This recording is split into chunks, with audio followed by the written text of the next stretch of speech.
This one's nice.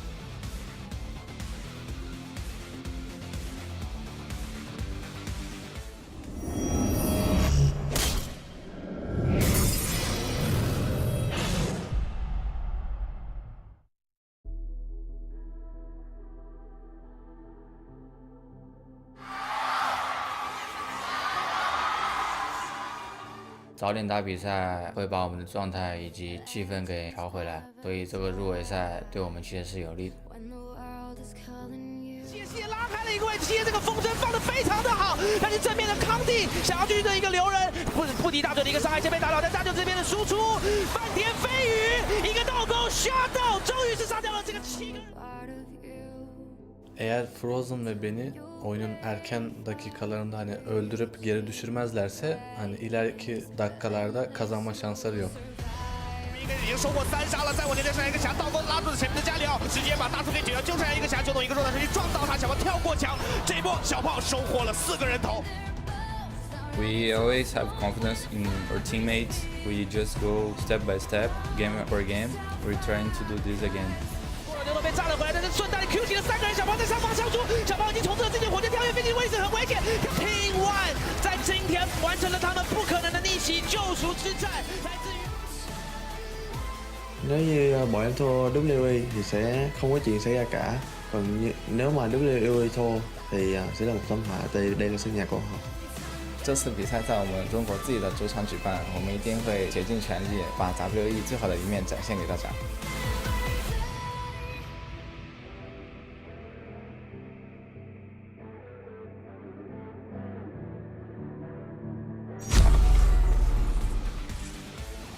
Welcome back to our final day of the World's Play-In Stage. 2 best-of-5 series separate us from kicking off the group stage here in Wuhan, China.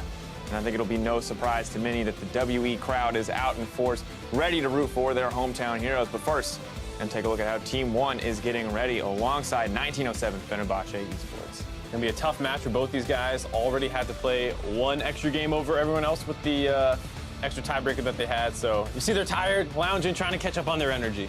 Yeah, 2 emerging regions will compete, but 1 will make it to the group stage, which is very exciting. All right, well, knock, knock, open the door. It's real. Dracos, Mark Z, Rusty, you feel... I'm so glad you guys followed me on that. DMX. You got to get pumped on the desk, and DMX definitely a solid way to start. It's what you hearing. Listen. All right, well, yesterday, we welcomed 2 teams into the group stage, Cloud9 and Fnatic. We're going to see who joins them in our matches today. Things are going to kick off with 1907 Fenerbahçe versus Team One, followed by Team WE from the LPL, taking on Young Generation from the GPL.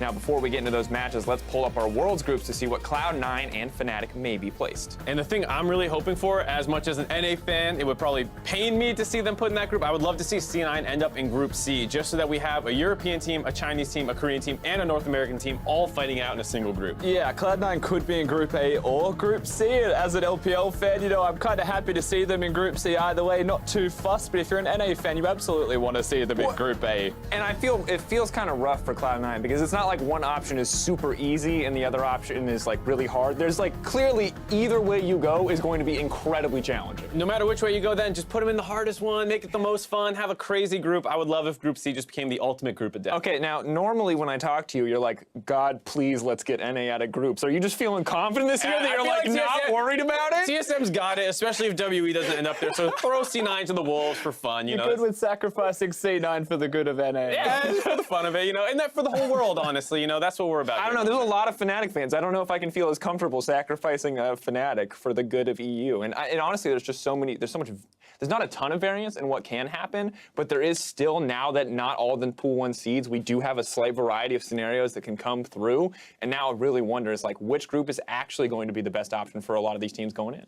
It's tough to say because it feels like a lot of options for Group A and B for most of these teams. They can slot into one of 2 or even both of those. And those 2 groups feel relatively similar right now with 2 top-heavy teams in SKT and EDG in one versus Longju and probably Immortals in the other. Gigabyte Marines and AHQ are going to be playing the upsets in those. So if you slot into that, you hope you can take out the 2nd seed most likely. Well, the name of the game is just become like top 2 in your group, right? Maybe you can't beat the Koreans, but if I was C9 or Fnatic, I want Group A because you just have to get through AHQ and maybe upset EDG. Well, of course, we'll get to see that group draw tonight, but first we're going to focus in on our first matchup of the day. It's going to be pitting 1907 Fenerbahçe versus Team 1 Esports. And for anyone that's followed the qualifiers leading to Worlds, Turkey and Brazil, no stranger to facing one another on a big stage. Yeah, they've played against each other since 2014, I believe. These guys have had a history ripe with matches against one another. Now, it was a 3-1 in matches, we thought, but it's actually 6-7 as far as games go against one another. It's very close, very back and forth. As of late, you would have said the Brazilian side has took over. All of 2016, they were beating the Turkish teams, but 2017 belonged to Supermassive, and we'll have to see if that continues here. Right, and both teams had to take tiebreakers get here, like we were saying at the beginning, so they've had a little bit more time to watch each other's games. They both have played more games, so that hopefully they'll get another look at some people, as well as, you know, you have one using subs and things like that. Yeah, I'm really excited to see how they stack up too, because they are some of the teams that have looked, not that they've had the hardest road, right? And in the past, when you look at IWC events, these teams were usually at the top of the standings fighting for their way in. So to see them kind of have these turbulent starts is really interesting. And now to find out how they stack up against each other as well, guaranteeing an emergent region on the group stage is pretty hype. Yeah, and the turbulence is an interesting point because, of course, Fenerbahçe still finished #1 in their groups, beating HKA. And, I mean, it wasn't an easy group, but they've got roster problems. It was all still culminating in this really awkward conglomerate of, I don't know what's happening on the Rift. Communication, I'm sure, is impossible for them. But they've managed to work it out. They got first and extra time, as you mentioned. Yeah, the only team to upset a pool 1 seed coming into it, and then at the same time, Team 1, 2 losses on the first day, really grueling games on the second day, but somehow still pull it out in that final tiebreaker match over Dire Wolves. It was good to see, and now coming into this match, we learned Brewster is going to be the starting mid laner for Team 1. Rusty, that does not look like a happy expression. Talk to me, man. What's the deal with Brewster versus Marth? We were sitting here on the first day of play-ins. Yeah, you were watching Team 1 play League of Legends, and everyone was beating them. You're like, okay, what do we do, Team 1? How do we fix this problem? How do we make ourselves a better team? And we realized there was a sub on the bench who, in every single metric, is just statistically better. And that was Marth. We were like, fantastic, let's sub Marth in. They did, and they reverse swept and got the tiebreaker win to get here. And suddenly Bruce is back, who is statistically worse in every possible metric. And I honestly don't know why they've done it. Okay, but even if Marth was the tipper, this team has come out and said that they, in the past, you know, they like to swap back and forth in mid laners. Do you think this is just the wrong choice at this point when you're going into a best-of-5 with this pressure? Yep. I would say it's something where, like, if you want to have 2 different styles, I'm down with it, but you should probably go with your best style first and use the other guy as a mix-up versus starting with the guy who's going to play Lucian mid and get destroyed by Jensen, or, you know, in this case, probably Frozen. So I'm with Rusty a little bit. I'm surprised to see Brewster coming out first. Now, the other side of their strategy and what we've seen from this team is, of course, comfort picks have been big for them. They have a lot of unique kind of pocket picks that you may not expect coming onto the stage. How crucial are those options going to be against Fenerbahçe? Yeah, so for me, comfort picks is a very big deal for any team because it gives that comfort. Now, you've got the Olaf that's been permanently banned. The one time we saw it for Fall and it was a victory. You've got Trundle, you've got Mundo. He's a very good Shen player as well that I'm sure we've seen a lot of in the top lane. You've got a Tristana, and then you've got the Aurelion Sol Cassiopeia player in the middle lane that isn't playing because Bruce is a little bit more standard. But these comfort picks, they're also pocket picks. They give a style to the team, and that style is something that lets them prosper. Yeah, that style, a lot of split pushing as well. You have up in the top lane Vert playing, you know, Gnar, Fiora, Shen, Galio, Camille, a lot of things that have either 1v1 pressure or extra globals to make plays on the map. So they definitely have this kind of divide and conquer play style. All right, so if we're looking to divide and conquer playstyle, what is the best way to set that up? What is the best way to kind of find an avenue to make this effective against Fenerbahçe? Well, generally speaking, whenever you have that kind of approach, you want to get a lead somewhere early in the game. Those are usually not like late game outscale and then team fight. So if they need to get a lead, the one place to look at is potentially bot lane. Padden statistically gets destroyed in the early game before turning into a totally different player and dropping tons of CSD. You see it right there, negative 21.8. But somehow his DPM is still very high. So he's a guy who, once he gets out of the laning phase, is when he starts to shine. Yeah, Padden in team fighting, all of Fenerbahçe in team fighting is immaculate, honestly, and it's a surprise that they can do it so well when their laning phase is usually so poor. And that's the one place that you look at, the silver lining for Team 1. If they want to get that split pushing that you mentioned into effect, then winning early game is the easiest way to do it against 1907 Fenerbahçe. You'd have to say this is the easiest matchup for them to win the early game, but they've never been able to do it themselves. Oh, and it's a rough road too, right? Because we talk about those options taking lead, and you look at Fenerbahçe, you say, hey, as bad as, or as unfortunate as some of Padden's early games have been, as far back as he has fallen down, when they come into the mid game, he is excellent on picks like the Kog'Maw, and we see the rest of the team more than happy to peel for him, to play around him, to set him up, even if he was kind of a hindrance earlier in the game. And it's something where the whole team kind of plays around him in that regard, where they have a lot of backup, a lot of utility, making sure that he gets into a great place. A lot of that comes down to Frozen, Crash, Thaldrin, all teaming up together. Frozen in particular, someone who does feel like in the late game he can be a big carry. We saw that in the Echo game in the tiebreaker. Yeah, honestly, he was incredible, but it's at moments, and that's the coolest thing about it, because when it mattered the most, Frozen was able to make those big plays. The rest of the team also have big plays of their own when it matters for them, and Padden's the other person that we were obviously looking at for that. He got a 3v5 pentakill, man. Even if it was gifted to him, it was still 3v5. I feel like the quadra was legit, let's be honest. The first 4 kills were legit. The penta was, hey guys, we're going to run this guy down just to give you the penta. That was gifted, and then Thaldrin, we were just saying, is kind of the rock for this team, and if, Vert is going to try and take all these split-pushing champions against him, it does feel like a really difficult matchup just because no one has been able to get a lead on Thaldrin yet, and if you're going to be taking these kind of 1v1 champions, he's probably going to have a really tough time getting any sort of advantage. Yeah, well, it is an interesting match to see, so much to talk about, but that is enough from us. So let's send it to Medic and Vetius to kick off that match. Thank you, Dracos, and cheerio, what ho, toodle pip, and a smashing good day to you out there in China and across the world. I'm Aaron Medic Chamberlain, and joining me today is the Welsh wizard himself, Andrew Vetius Day. How are you doing, my fine friend? I'm doing superbly, my good man. Wonderful, wonderful. We have some fantastic League of Legends today, so why don't we get straight into it? Yeah, let's begin this series by looking at the starting lineups. On the blue side, it's 1907 Fenerbahçe. Thaldrin is their top laner, their jungler is Crash, mid Frozen, bot lane Padden, support Japone, and their coach Padden. And looking to take them down on the red side, it's Team ONE Esports. In the top lane is Vert, their jungler Forlan. In the mid laner will be Bruiser, their AD carry Absolut, support RedBert, and their coach Neki. And I think when you come to these two teams, you can't forget the regional clashes that we've seen in the past. 6-7 in favor of Brazil in terms of game win, but I'm sure Fenerbahçe will want to equalize that scoreline. Well, I mean, after the group stages, you have to argue that right now the Turkish representatives are looking like the favorites. They had a bit of a close group going to that tiebreaker to determine who would be that first seed, and they were able to overcome HKA. But now we have to see if they can translate that into this series versus Team ONE. How will they perform in a best of 5, and really how will the young squad of Team ONE do now that the pressure is on them, because they did not have the easiest group and they did not look especially strong in Group B. But they were able to come from being 3-0 down in that group to actually making it through to these elimination matches, beating Direwolves twice in a row and showing that they have some of that mental strength, that mental fortitude that you need when you come to the world stage. And for me, one of the big things for them is about that comfort pick. Because I think that when we see them play the style that they had so much success on within their own region, that's where we see the true strength of a team like Team ONE. Things like the Olaf, things like the split pushes up in the top lane on Vert, where he brings out the Mundo and the Trundle. These are the special champions that really allow this team to succeed. And I'm hoping that we get to see that. Maybe not so much the Jungle Jacks. I like just very much to move away from those kind of picks. But I think that given the time that they've had to prepare and ready themselves for 1907 Fenerbahçe, I think that there's a good opportunity for them to show a better showing today.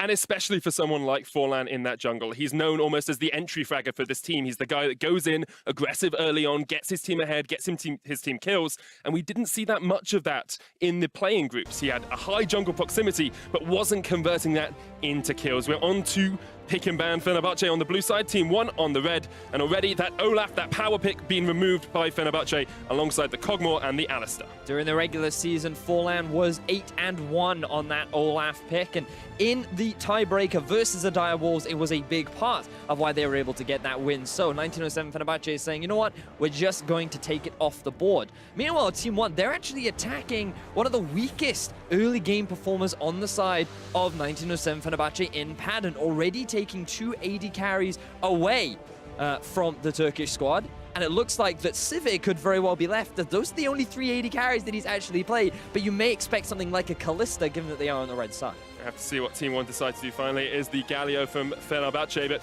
Padden has been a performer who struggles in lane, but when it gets to the late game, absolutely shreds through his opposite numbers. He has been the standout performer for Fenerbahçe when it comes to team fights later on. Kalista left open here because of the Rakan ban from Team ONE. Ooh, and it looks like 1907 Fenerbahçe are going to say, you know what, we will just pick that one up, and we're more than happy to take it. But remember, Kalista is very much about dominating the laning phase. She is an early to mid-game style of AD carry. Thanks to her ultimate, she's great at setting up these engages, and you have so many options to kind of force things in the mid-game. But that's not what we've been seeing recently from this Fenerbahçe squad. They've been more about the mid to late game team fight. So I feel like Team 1 are challenging Fenerbahçe here, and they're going to see, let's see how well you can hold up in our 2v2. And it's something Team 1 do so well. They capitalize on their enemies' mistakes. So they're saying, here, we'll put you in a lane perhaps you're not as comfortable with and make you make those mistakes. They'll get the Sejuani for Forlan, a jungler that can work out early alongside the Lulu for RedBert. But bear in mind that the Jarvan has also been left available. I know that Thaldrin is more than happy to play this champion. He's always a big part of allowing the team to succeed. He really is a core strength or structure that allows the team or supports the team, allowing them to succeed in a lot of these later game fights. So I think Fenerbahçe right now, they're going to look to get themselves the comfort jungle pick for Crash. He's had a lot of great jungle steals, or Baron steals rather, on that Gragas. And I wouldn't be surprised now if they rounded things out with something like a Gragas, or maybe even a Thresh, which is a very good pick into the Lulu. Very good at catching the Lulu out. Fenerbahçe will go for the Morgana instead, though, trying to get rid of some of that CC chain. We have seen a few teams bringing out. Fnatic, especially yesterday, were very good at catching people out with that crowd control. Team 1 now have the choice to go towards an AD carry, or perhaps lock in a mid laner and then look for bans in that second phase. I wonder, because I'm very surprised right now that Jarvan has been left up for so long during the draft. But Team 1 are saying, you know what, we want to try and get a comfort pick for our mid laner. Bruiser, he did not have the best performance in this tournament so far. He felt pretty far behind when going up against Jensen especially. And now that he will be able to get that Syndra, very big power pick for him in the mid. A lot of setup as well in terms of the early game. But he is playing against a mid laner that has had a lot of focus on him, both through the regular split and through this play-in tournament. Frozen has been one of the key catalysts for Fenerbahçe, especially with Crash being his old teammate, trying to synergize alongside him. So now it looks like that Team 1 are just trying to take away some of the possible answers for Bruiser. And 1907 Fenerbahçe are going to do the opposite, saying like, oh, okay, we know what's pretty good into Kalista. We're going to ban away some of these AD carries. And a part of me feels like Team 1 have something special planned. I don't know what it is, Medic, but I just, based on the way the draft is going, I feel like they need to bring something special out, because Kalista is not the kind of champion you can let through. We saw what happens when you give it to a team like Cloud9 yesterday, and they very swiftly run away with the game. So given the strength of the champion in the current meta, you have to have something prepared. Might save it for the last pick. We might see it here. No top laners picked for either side. Xayah snuck all the way through as well, so she will be locked in for Team 1, has been one of the priority AD carries across the course of the split. But in terms of the 2v2, I don't think it's going to do a lot to be able to shut down this Kalista. When you look at things right now, 1907 Fenerbahçe definitely should have the advantage in terms of the matchup. But as we know, Padden is not known for his laning phase. He is not about dominating that 2 versus 2. So it's certainly going to be an exciting lane matchup to watch as Fenerbahçe round out with their final 2 picks. Getting the Maokai for Thaldrin is just a great pick for Fenerbahçe in general. He's played incredibly well on it, ganks that mid lane incredibly effectively, and now they've got their mid lane pick to finalize into the Syndra. Already LeBlanc and Orianna have been removed. We have seen Echoes picked into it before, but it's going to be the Taliyah for Fenerbahçe. So he's going more for the roaming style. Taliyah, very good at pretty much holding her own in any matchup, really. She doesn't really lose matchups, but at the same vein, she doesn't win them either. But what you do really want on Taliyah is pressure, because once you have pressure, it gives you the freedom to roam. Once you get that level 6, you have the ultimate, which makes it very easy to go from one lane to the other, cut off the escape routes of your opposition as well. And I think that's what Fenerbahçe is going to be looking for right now with the Kalista and the Taliyah. Early game playmaking on these side lanes, especially towards the bottom side of the map, seems very optimal. But with Team 1 Esports rounding things out with the Shen, it's going to make it harder for Fenerbahçe to try and force plays down in the bottom lane, because once he hits level 6, that Shen is primed and ready to turn those ganks in their favor. Both these teams have had pretty dominant performances in their own regions. Fenerbahçe winning the last split in Turkey with outstanding fashion, in all honesty. Team 1 doing the same in Brazil, upsetting a lot of fans who are supporting INTZ or Pain or even Red Canids, and they are the new upstart team from Brazil that are now challenging on the world stage. But neither of these teams have really shone too greatly in the playing stage. Fenerbahçe struggled at times against HKA, Team 1 struggled against Cloud9, and now is their opportunity to prove that they deserve to be amongst the last 16 at Worlds. I think both teams are happy with who they drew. from Team One Esports side, they're like, oh, we didn't get one from the big 3 regions. And from Fenerbahçe's aspect, they're looking at it from like, oh, okay, we actually got an opponent from one of the weakest performing groups. I think it's going to result in a really exciting matchup because both teams are confident. Both teams have drafted very strong compositions. And it's all going to be about this early game from the side of Fenerbahçe. How well can they utilize this Kalista? Can they finally build themselves an advantage in the 2v2? Or will Forlan be the catalyst that allows Team One to get the early lead and win out against Fenerbahçe? Single best of 5 remains between one of these teams and a spot in the group stage at Worlds. And I'm interested to hear you say that Fenerbahçe are going to look for this early game because that has not been a characteristic of their play-ins thus far. They've been much more about having a minor deficit coming later on into the game and then being able to out-teamfight their opponents. That's typically what we've seen, especially when you look at the tiebreaker between Fenerbahçe and HKA. In the early game, HK were dominant. They were destroying the 2 versus 2 down in the bottom lane. They had pressure in the mids. Everything was looking wonderful, but then they were not making the correct decisions in the mid-game, and Fenerbahçe were very quick to immediately punish them. Multiple times we saw them getting picks here and there, pushing their vision line even deeper, and then starting to group up as a 5-man unit where this team truly shines. Padden's positioning and teamfight execution is fantastic, and that's largely because of the amount of input that Thaldrin puts in for his team. He really is a pillar that allows players like Padden, like Frozen, to shine at the top and allow them to really stand out. But it's thanks to that backbone that he provides on these big tanks.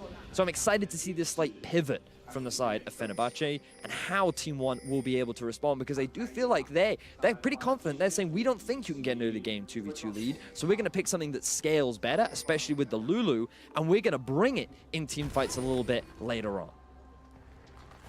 And that hasn't always been characteristic of Team One. Thaldrin and Frozen are going to step forward here. Now spot that these Razorbeaks are not being done and steal away a few of them for their own. Puts Forlan a little bit behind in this jungle, so he needs to be cautious with his pathing and react to the aggression put on by Fenerbahçe early on. I don't think he's going to be too upset about this, because by starting on the red, you typically want to go to walls and then down towards the blue. You can see from Team One Esports, they did put that ward in the river to anticipate a potential invade from the side of Fenerbahçe, but no invade coming out. Instead, it happened on the top side, and that will allow Crash to get his early level 2, along with getting his own Raptors and red. Now he's going to path towards the top, but already in this 2v2 lane, you can see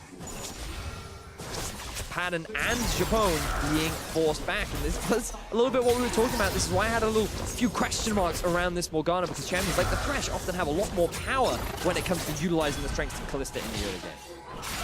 Alongside that, Japone has the Ignite in the lane, so they're expecting to be able to win out this laning phase. Padden pushes forward a little bit as RedBert trades back onto him with the Glitter Lance, and this is something that Team One do well in that bottom lane. Absolut and RedBert, a great synergy between the two, but meanwhile Crash is coming up towards top. Vert will get himself away from Thaldrin, and Crash, as a jungler, obviously only substituted in to Fenerbahçe just before Worlds started. He used to play with Frozen on Longzhu, so there's a little bit of synergy there. But when he plays this Gragas, we tend to see him just slowly farm up and sometimes look towards mid for those early ganks. Yeah, the thing about Crash is, what we heard a lot about from many analysts and experts was that this guy loves to get in your face early. He's all about trying to snowball the lanes, but coming onto a new team in a different environment, you've got to kind of adapt. You've got to shift and pivot your playstyle. And I think that he's done a fine job for now, but while his early gank failed, Forlan's looking to find some success in the top lane. The entry fragger looking for his first kill as Vert there as well. The flash away, but Thaldrin's going to get stunned, and this will be first blood for Team One in the top lane. Forlan with a good movement up to the top side. He had the Raptor stolen away from him, but remember, he went from red into wolves, into blue, then up to Raptor, which means he was on the top side. Top was already pushing in the favor of Thaldrin, and now Vert is off to a great start. Forlan's staying around here. Vert backs off a little bit. Thaldrin will spot him out. There's the taunt, and once again, Forlan's just looking for the setup. Crash is on the top side. He'll be looking to try and get towards his top laner to save him, but the stun comes out once again. Crash with the belly bop knocks him back. Thaldrin down to half as Vert puts down the Spirit's Refuge. Fenerbahçe able to fight this one out as Crash came to the rescue for his top lane. And meanwhile, in the bottom lane, a root lands onto Absolut, and he has to use the heal and the barrier. The Ignite ticking. Padden with the final shot gets the spear in the back, and now RedBert's trying to turn it around. He does get the help picks and will trade played 1-for-1 in the bottom lane. Wow, action happening all across the board, but this time 1907 Fenerbahçe are able to answer the pressure being put out from Team 1. Forlan trying to get those early kills for his team. He knows how important it is for them to have that early advantage, especially against the Kalista, and he's investing it into the split pusher in Vert. This is the first kill that happened down onto Thaldrin. Successful gank. They get that early first blood onto the top lane split pusher that has given them a lot of success in the past. And while all this was happening, an engage happens down bot. Absolut getting a little bit too aggressive there, sitting in the minion wave for a very long time and really soaking up way too much damage than he should have. Unfortunately for Padden, this early game Lulu damage is surprisingly high. So he ends up giving away his life as well, but the fact that they're able to get a kill just goes to show that Padden, he's not messing around this game. He is very much about trying to answer the, or try to utilize the early pressure that he has on this Kalista. Having the Ignite in lane definitely helped them out as well, as RedBert's heal was not as effective as it could be. We see Padden go back and secure himself a recurve bow. Will definitely help him out in the lane a little bit. Lots of focus towards mid here, though, from Team 1 as they bring RedBert and Forlan across. Crash is towards the bottom side of the map, perhaps eyeing up a gank on Absolut. We talked a lot about the AD carry and how Padden, during the laning phase, he really is rather weak, minus 21.8 CSD. And this is the thing about Padden, he is very much a double-edged sword where during the laning phase, he's kind of like a wooden stick. He kind of hits you and it doesn't do much damage, but when it comes into team fights, he's kind of like Excalibur. There is no sword that matches its team fight prowess. And this is where he's really allowed to shine. We've talked a lot about how he has shifted this style and already he's doing great. But Padden, he's so far during the laning phase off to a fantastic start.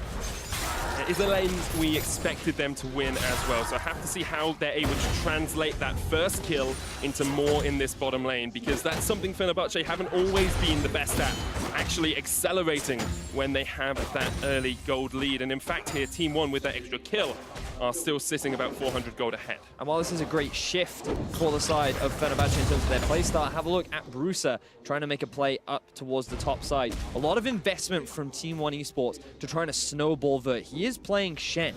And one of the most successful champions I saw from Team 1 during their regular season, especially during their playoffs, was when Vert got his hands on Shen. This is a team that knows extremely well how to utilize side lane pressure. They know how to play the 1-3-1, the 4-1 style of play, and looks like Fenerbahçe are trying to shut that down. Thaldrin's going to go in, the knockback onto Vert as well. No flash for him and no way of escaping Crash and Thaldrin, who will be able to secure the kill. 2-2. Fenerbahçe and 1 are even in the early game. So many ganks happening onto both these tanks. Not typically where you expect all the early jungle pressure to go, but so far it is keeping the game very even. Identical scorelines for both these top laners. And this could hurt Vert later on, as he will try to set up the 1-4 style of play that 1 are looking to take advantage of. But Fenerbahçe, as we said, great team fighting team. It's going to be fascinating to see how both these teams force the style that they are so comfortable at using. And alongside that, you have to think of the pressure on the players themselves. Momentum in a best of 5 is incredibly important, Edius, and being able to get the first win on the board, being able to say, yeah, we're able to actually shut this team down when playing a composition we're comfortable with, sets you up for success so well as you come later on into the series. I'm just looking at the state of the map right now, because while Team 1 do have a slight lead, things like the Infernal Drake are on the board, and right now, neither team putting a huge amount of emphasis on trying to get it super early. You can see a bit of vision coming out from Brucer in the bottom half of the river. And there are pings now coming down, so we were just talking about low focus, and Fenerbahçe see this as an opportunity to make something happen. Frozen on a ward, does know that Brucer's around there because of the ward that Brucer has just stepped across, and Brucer is actually relatively even in this lane. There hasn't been too much focus from the junglers mid, but Brucer really struggled playing up against Jensen when they had to play them in groups, and this is a much stronger showing from him early on. It does help when the jungler doesn't come mid like 3 to 4 times in the space of 5 minutes, but that is what comes with playing against a player like Jensen. And Frozen, he's pretty much just been holding his own alongside Brucer on this Syndra. We haven't seen a huge amount of early game plays being centered around the mids, but I'm sure Brucer has no issue with that. A lot of vision now being invested from 1907 Fenerbahçe in the bottom side of 1's jungle. Team One. They have no idea where he is. It looks like he's trying to steal away this blue buff. Misses the body slam, the knockback will come out. There is the unleashed power straight onto the base of Crash, and he will get removed from the map by Team One. Good utilization of the Shen ultimate there. Just as Crash tries to get a punish onto Bruiser, we're able to instantly turn it around, demonstrating some familiarity with this Shen pick, instantly coming in, ready to save his mid laner and turn the fight in their favor. And it's the strength that we said Team One have. They capitalize on their enemies' mistakes. When they see someone out of position, they make the play, and now they're making the play for the Inferno. They secure it, but Padden is not done. The TPs are going to join this fight as they look for the root. Thaldrin goes in onto RedBert. He's used the wild growth, but he will be the first to fall. Team One just looking to run away. They're accepting a kill and a blue buff in exchange for the Inferno. So this time round, Vert didn't have the Shen ultimate to save his teammate's life. So Thaldrin, he wanted to take advantage of the TP. Now they couldn't get the Infernal Drake, but they are able to get one kill. It did cost them a teleport, but Vert also used his teleport to try and match it. This is where the play all kicked off. And really, you have to criticize Crash for trying to make this play. He's not showing full respect towards the Shen ultimate. He thinks that he has enough damage with the element of surprise aspect that he and Frozen were ready, trying to get the collapse down, and they end up losing their life instead. So, arguably a bit of a misplay, a bit of over-eagerness on the side of Crash. Coming back down to that bottom lane where we saw Padden have the advantage early on. He's got the kill in that last fight. He's now 20 CS up as well, and we want to start to see this translate into tower damage, into pressure on the rest of the map, because you have to use this Kalista while she spikes. Otherwise, as you get later on in the game, you will get outmatched by something like Xayah. But I think that just for Padden as a whole, this is great in terms of confidence and also just for the team, because we know the 1907 Fenerbahçe are a great team fighting team. We know that they've been able to come from a deficit thanks to their ability to work as a 5-man unit. And Team One Esports threw out the challenge to Padden and said, we don't think you can build an early game lead through your bottom lane. And they were the ones that ended up giving that early lead over thanks to a failed 2 versus 2. So Padden, off to a great start.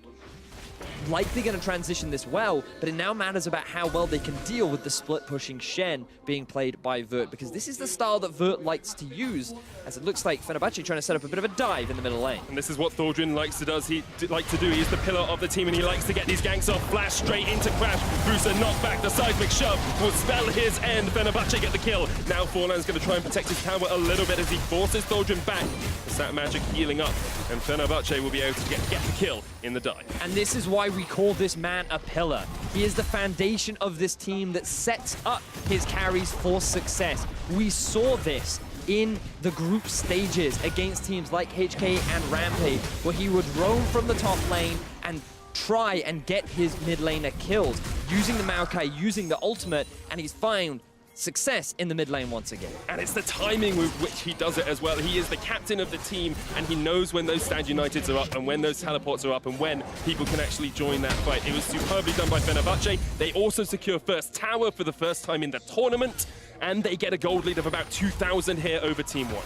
So what we're basically saying is the Turkish representatives looking rather strong in their first game of this best of 5 series. Team One tried to challenge them, and Fenerbahçe are certainly answering the challenge. But now it's very much about how they transition it. Let's have a look back at how this play came about. Thaldrin, he just walked down. There was no vision on the side of Team One. You can see on your minimap, no wards on the top half of the map.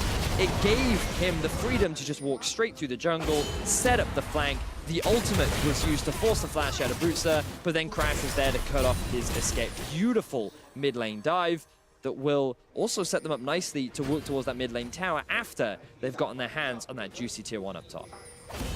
Padden and Japone being rotated up towards the top side to try and shut down Vert in this split push. In fact, they're going in with the Fate's Call into the Soul Shackles. Vert flashes away, respect, but gets caught in the binding, puts down the Spirit's Refuge. Padden will still get the stacks from this, though, as he looks to dive. The Shen underneath the tower.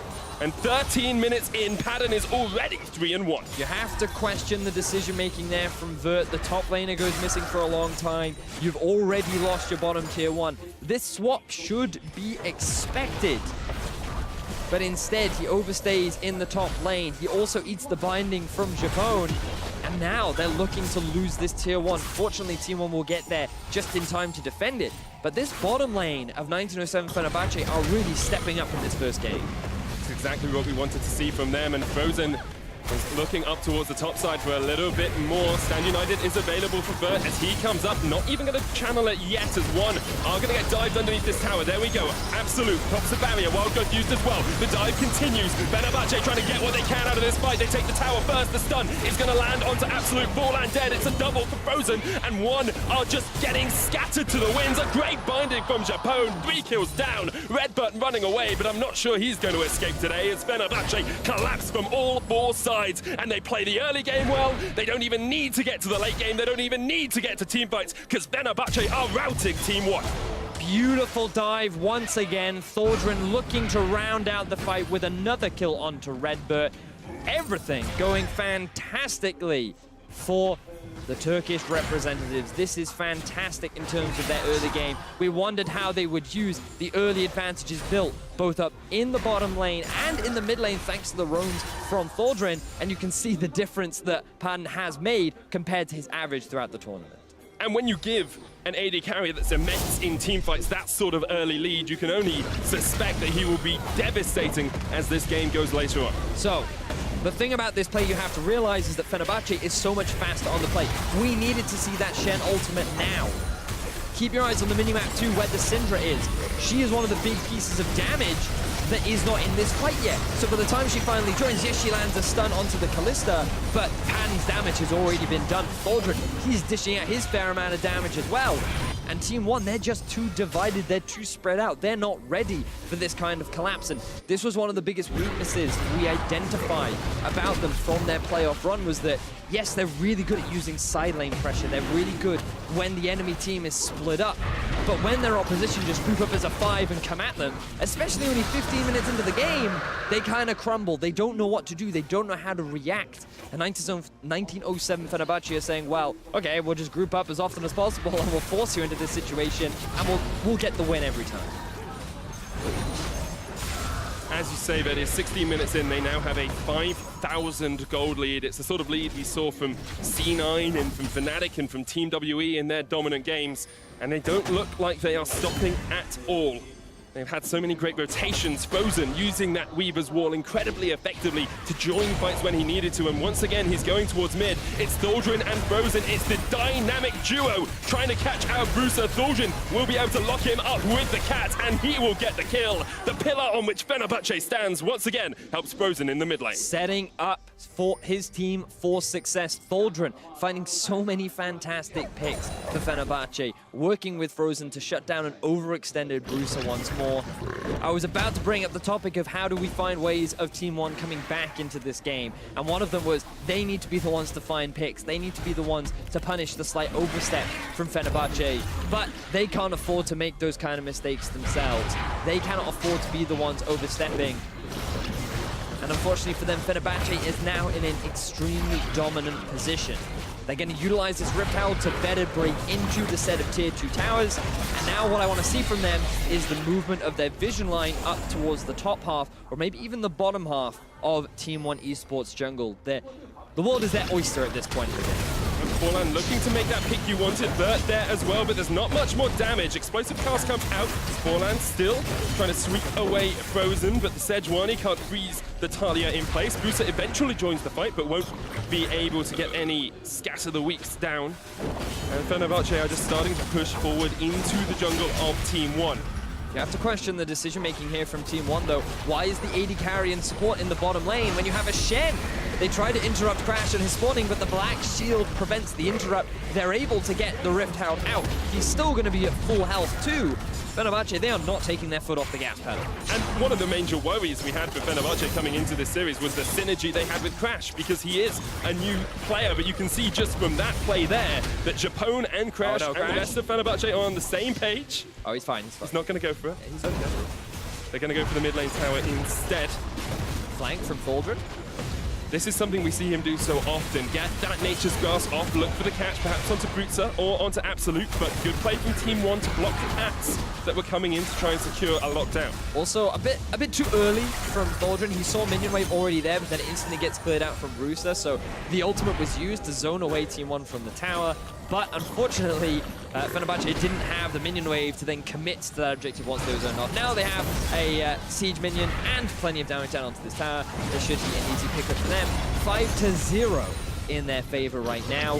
1907 Fenerbahçe looking fantastic in this first game. Have to remember that Team 1 are a very young team as well. No player on this team above 20 years of age, and sometimes it just takes you a little bit of time to acclimatize to the stage you're on, especially when you're playing a lane that you need to try and go even, or that you're calling your opponent out and saying, we don't think you can play as well as you proposition to do in draft. When that goes against you, it can definitely play on your mind. So I want to see just a bit of patience here from Team 1. They do have scaling on their side with the Xayah, with the Lulu. They can play late game. The question is whether they can hold back the hordes of 1907 Fenerbahçe for long enough. Exactly that. And Team 1, you have to remember this is still a best-of-5 series. There's still plenty of opportunities to turn things around later on. But with the game not over just yet, after we did see a 60-minute slugfest between Lion and C9 yesterday, you never know if teams are able to hold the line. It's very much about how Fenerbahçe find ways to break into the base. And now, this is very early into the game, but Fenerbahçe, they're going to start thinking about this Baron objective, not necessarily to take it, but to try and find picks onto their opposition.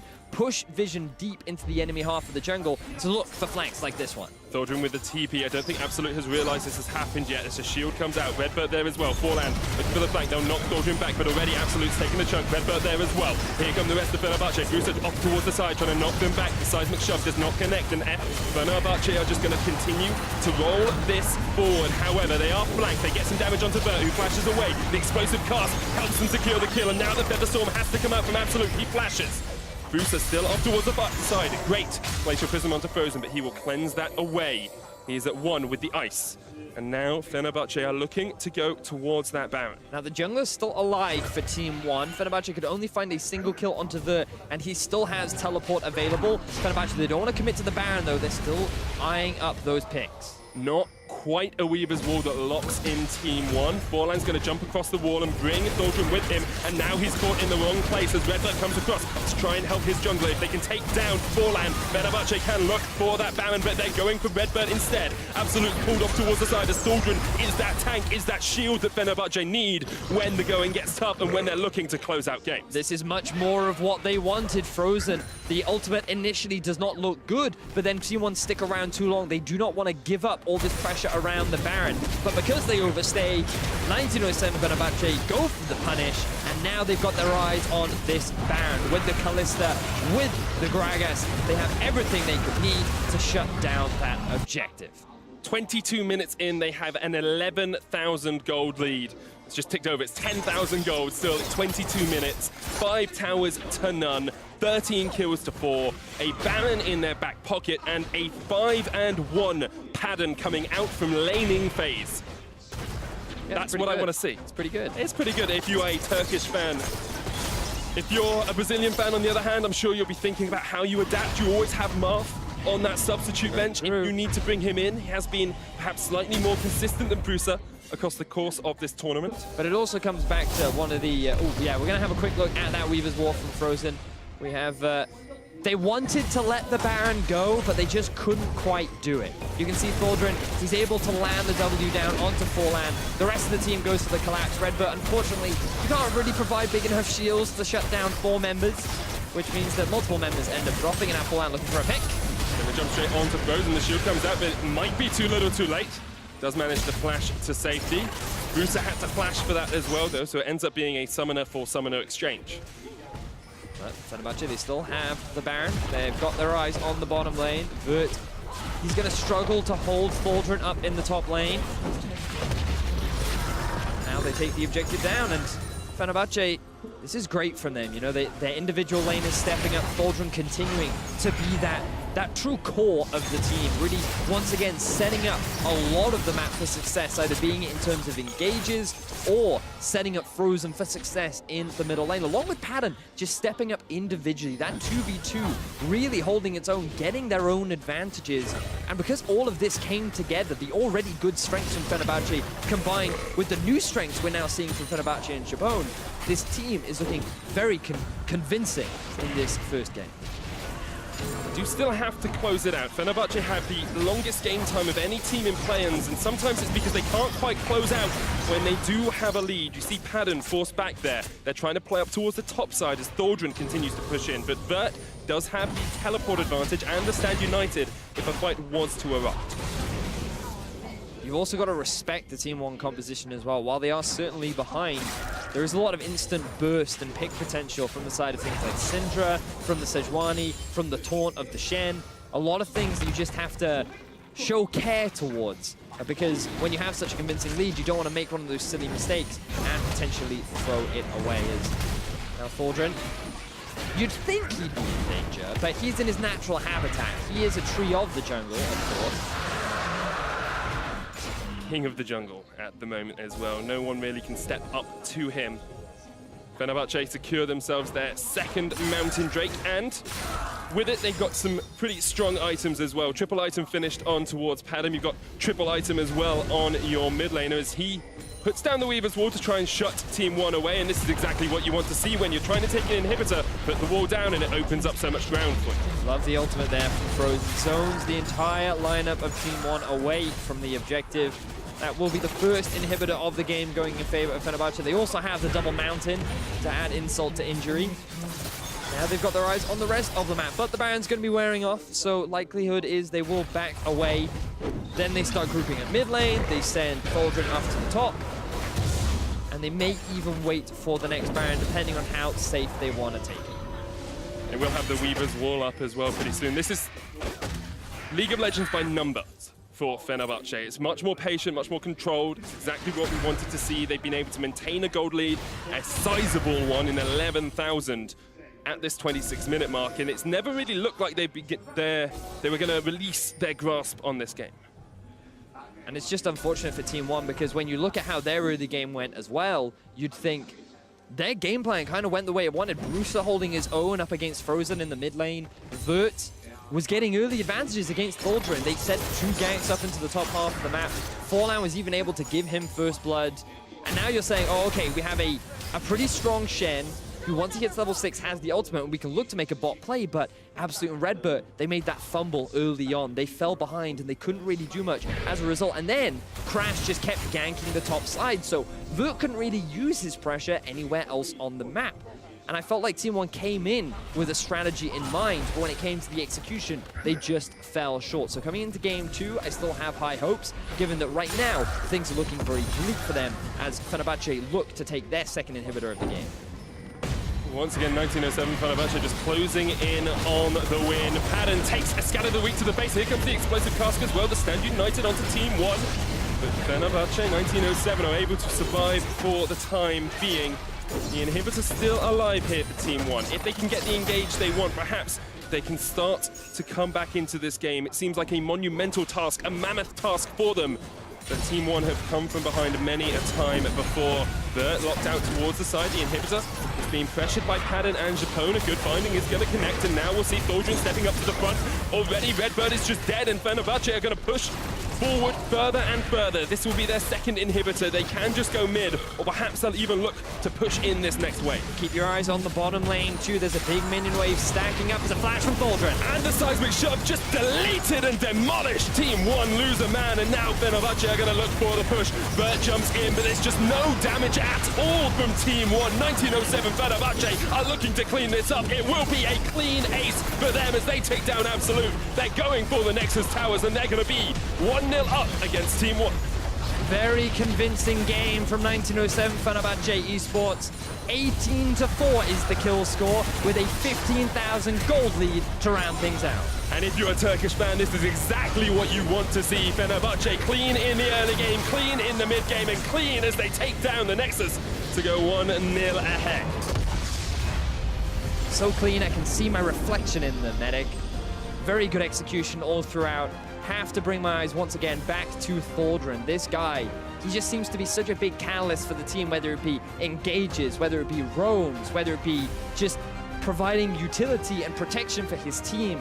He is one of the standout players for me, alongside Padden, who really just did step up during the laning phase, getting those 2v2 kills, bringing that early pressure to the rest of the map, and demonstrating that, you know what, we can win laning phase. Yes, we didn't have a great performance during group stages, but we had a tough group.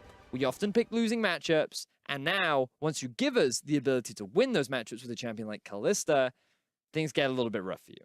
And the question is for Team One, how do they change? How do they adapt coming into that next game? Because they do have strengths. We've seen their pick potential can work, their ability to capitalize on enemies' mistakes. Well, to hear how 1907 Fenerbahçe picked up the first win of the series, let's hand it over to Dracos and the analysts.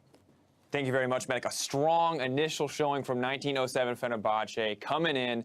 Was pretty close, it felt like, early on, but they honestly just smashed it from the mid-game. And I think I understand what ONE Esports is looking for here with the draft. They banned the Cog Trist. They're saying Padden is only good late game. Let's force him to put the priority on this early game champion. And if he plays it, he shouldn't do well on it. And if he doesn't play it, we'll take it in the second rotation. Then we'll have something to beat him even harder in lane.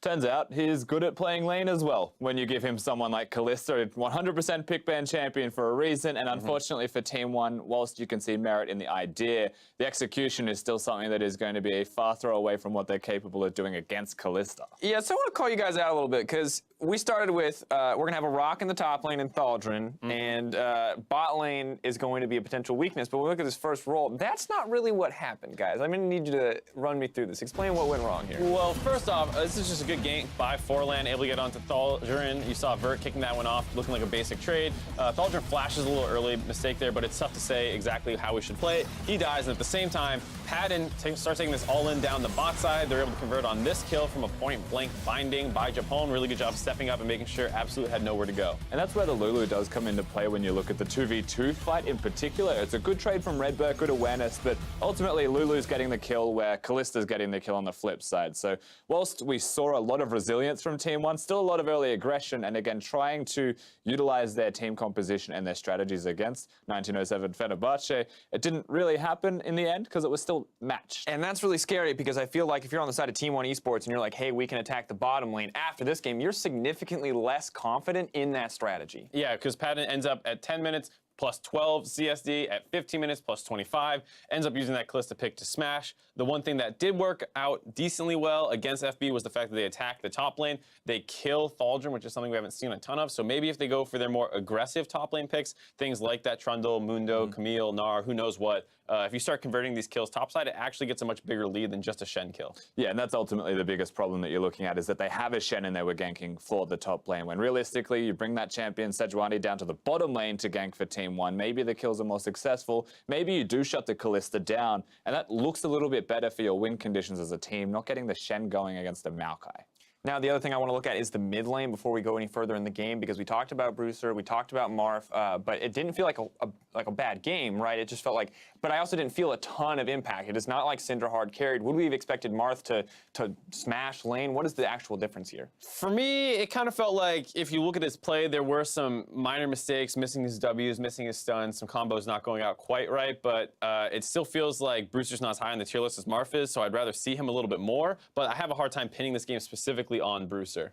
Yeah, Bruiser played adequately, but that's not the kind of adequate that wins you games. You want to see what Marth's doing more, which is leaving lane. And quite simply, that's what Frozen was doing literally everywhere. That guy was all over Summoner's Rift, quick to react, quick to the jump, always there before Bruiser. And it's good that you bring that up, because when we take a look at our next replay brought to you by Acer Predator, you can see what happens when this team is freed up to move around the map.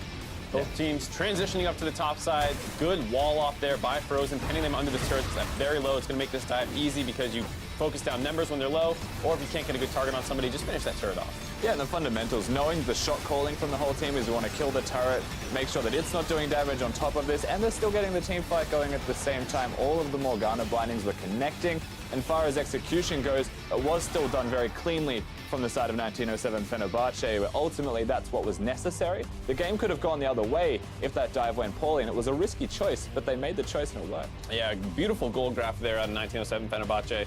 Able to just grow that lead slowly over time, close the game out very quickly, sub 30 minutes, and a great start to the series for them.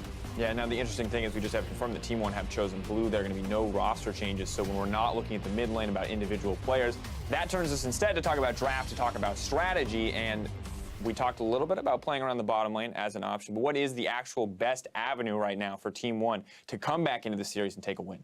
For me, I just don't think going bot lane the way they did is quite right. I mean, I understand what they're trying to do leaving up the Kalista, but your bot lane is not like a huge pressure point either. You saw that Absolut had a negative 14 CSD, so it wasn't like, oh, well, he's doing good, and then Padden's doing bad. So you went for this weird strategy trying to play around the bot lane, and it didn't work out. I would rather see more resources invested up in the top side. Yeah, drafting specifically, I wouldn't say the AD carry ban should be the exact same. Things should change there. The big one that I have to look at, though, is towards the middle lane. I honestly just believe that Frozen was able to hard carry in this game with his performance as an individual. And when you look at the comparison between the mid laners, Brewster needs to stop him from roaming around, stop him from being able to get around and make plays. Well, you can get rid of Taliyah instead of doing all of that in the first place. So perhaps instead of the Tristana ban, just get rid of Taliyah. Yeah, they got rid of Ori and LeBlanc. I mean, Frozen has a really deep champion pool. It does feel a little weird to throw so many bans at him, but it does feel like, just generally speaking, 1907 Fenerbahçe have a lot of different things that they can play across the board. Yeah. Feels difficult for one to find a way to ban them out. When it comes to strategy in a best of 5, when you're the winning team, when you're Fenerbahçe, is there really any pressure on you to change anything? Of course, you're now going to be side swap, but outside of that, are you pretty comfortable just taking a similar strategy and playing this game out the same way you did this one? You can use the same strategy, but the risk is that Team 1 have worked out that strategy. And so there's always going to be the opportunity to bring out something different, continue to surprise them, and just best them through the entire best of 5 by showing the depth of your strategies. Yet, if you're comfortable enough, you're good enough with that one move, you don't think Team 1 can counter it, and you are 1907 Fenerbahçe, maybe just staying consistent is the way you play this out. There's not too many things that I would expect them to change. Mid lane champ pool is the biggest one that I feel like changes game to game for the most part. It's otherwise a, tank in the top lane, tank in the jungle, Padden on some kind of late game carry. It does feel like a very consistent game plan for them so far at the play-in stage of Worlds, and I don't think there's a good reason to turn away from it given the fact that you just won. Yeah, how crucial is Frozen in the center of all this, on the Taliyah, on the roaming champions? Because we saw non-roaming champions banned away from Orianna and LeBlanc LeBlanc maybe more so, but Orianna feels very locked into that lane. Do we want to continue seeing him on champions that can roam like the Taliyah? How valuable is that to Fenerbahçe as a team? Yeah, now the reason that I feel like Frozen getting Taliyah is super valuable is because he's a shot caller and a communicator for the team, not just for the whole roster, but for Crash specifically. The fact that you can unlock him, get him to roam around the Rift, feels to me like the optimal strategy for 1907 Fenerbahçe. You can put him on the Orianna, he'll be able to call the team fights and get the shots going around those fights, but if you get him early and then the whole game starts to snowball with early leads, which is in this matchup what I'd imagine you want to do, well, then I feel like Taliyah's the most important type of style for him to have for Frozen. I mean, even this game, you saw that like Crash came to the mid lane early on. They tried to contest a blue buff. He even died for it, and they still did fine. So it does feel like a bit of a mismatch there in the mid lane, that something can go wrong. You can give Brewster a kill early on, and it's still something that Frozen can play from a deficit in. Well, we're going to have to see what they want to do. That was only the first game of the series. Meet us back here for Game 2 of 1907 Fenerbahçe versus Team 1 right after the break.